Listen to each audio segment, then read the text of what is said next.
Isang malaking tagumpay para sa pangangalaga ng kalikasan ang nakamit ng Masungi Geopark Project. Matapos itong magwagi sa Global Award for Reforestation o Reforestation Project 2024 para sa Pilipinas. Yan ang balitang hatid ni Cherilyn Llanillo.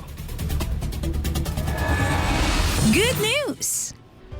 Kinilala ang Masungi Geopark Project bilang National Energy Globe Awardee 2024. Ito'y dahil sa makabago at epektibong paraan nito ng pangangalaga at muling pagsasaayos ng kalikasan sa Upper Marikina Watershed. Sa pamamagitan ng masigasig na reforestation efforts na isasaayos ng Masungi ang nasa 2,700 hektarya ng nasirang kagubatan, nakapagbigay ng hanap buhay sa mahigit 100 na local rangers at naprotektahan ang nasa 800 uri ng halaman at hayop sa kanilang nasasakupan.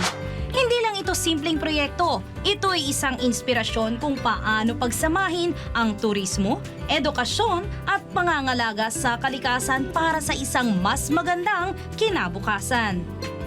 Iginawad mismo ni Austrian Ambassador His Excellency Johann Brigger at Commercial Councilor Arnold Gressel ang parangal sa Masungi Geo-Reserve Foundation sa isang seremonya sa Discovery Trail noong February 19, 2025. Dinaluhan ang awarding ceremony ng mga opisyal mula sa lokal na pamahalaan ng Baras Rizal at mga kabataang delegado na sinundan ng isang maikling trail experience sa Masungi.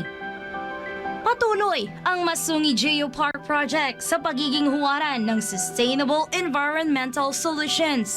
Dahil dito, hindi lang kalikasan ang maibabalik sa dati nitong ganda, kundi pati ang kabuhayan ng mga lokal na komunidad ay lumalakas. Mas maraming Pilipino ang naiengganyo sa pangangalaga ng kapaligiran at higit sa lahat, may pag-asa tayong mapanatili ang ganda ng ating kalikasan para sa mga sumusunod na henerasyon. Mabuhay Masungi Geopark Project!